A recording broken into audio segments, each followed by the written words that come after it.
Isang mapagpalang hapon sa inyo mga utol, mga sigma. Sa kapatiran ng Tau Gamma Pi at Tau Gamma Sigma dito sa konseho ng Tanawan mga utol. Bali ito nga pala ang unang proyekto ng Tau Gamma Pi, Tau Gamma Sigma dito sa Barangay 4. Magpapapiling kami mga utol. Yun mga utol, bali rumekta na nga tayo, rekta biyahe na tayo mga bro.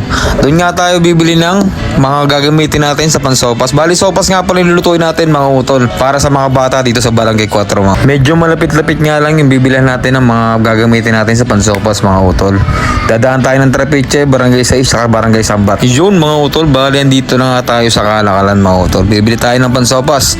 5 kilong sopas ang lulutuin natin para sa mga kabataan ng Barangay 4. Yun mga utol, mga sigma. Bali tapos na nga tayong mamalingke niyan mga utol. Kita nyo naman, rain or shine, itutuloy at itutuloy namin ang proyektong ito mga utol. Ulan ka lang, 3 kilyon kami. I love. Bali dito na nga kami bumili ng mga regado pang iba sa palengke sa bayan ng Tanawan. Bumili kami ng hotdog at saka manok. Kasi wala naman tinda sa Kalakalan ng mga utol, mga sigma. Yun mga utol, mga sigma. Bali nandito na nga kami sa Barangay 4 sa likod, sa pipeline mga utol. Kita nyo naman, tulong-tulong kami. Iba talaga pag nagsama ang Pi at saka ang Sigma. Mas madali at mas maayos sa magiging proseso na magiging proyekto namin mga utol. Bali kasama nga rin pala natin ng mga elders dyan mga utol. Yun no, bali ito yung nagsimula na nga kami magluto dyan mga utol, mga Sigma. Kita nyo naman, rekado pa lang. Panalo na. What if pag naluto pa yan? Mas marami pa rekado kaya sa pasta. Basta sa mga oras na yun, wala kaming ibang hangarin. Kung di ang matupad at masagawa namin ng maayos ang aming unang proyekto dito sa Barangay 4. Eto na nga mga utol, mga Sigma, luto na oh. Kita nyo naman yan. Namumuti sa sobrang dami ng gatas. I love. Rekado pa lang, iga na ang sabaw. Ayun, bali namigay na nga kami yan mga utol. Napakasarap tingnan ng ngiti ng mga bata mga utol, mga Sigma.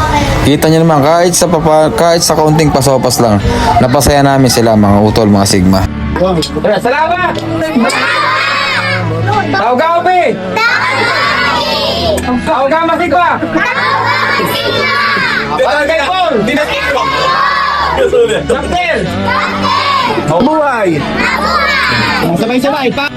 Yan, nagload na nga kami dyan mga utol. Kita nyo naman, isang kawang malaki at isang kalderong sopas.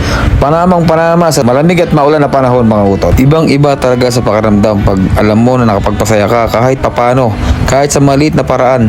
Napangiti mo mga batang ito ay napakasarap para sa aming pakiramdam. Kaya kami po ng mga Tau Gamma Pi, Tau Gamma Sigma, sampunan lahat ng aming membro dito sa Barangay 4 Chapter ng 3 Kilyon Grand Fraternity and Sorority. Nagpapasalamat po kami sa Barangay 4 at sa Tanawan City Council. Maraming salamat sa inyo. Pagpalain nawa kayo ng buong may kapal.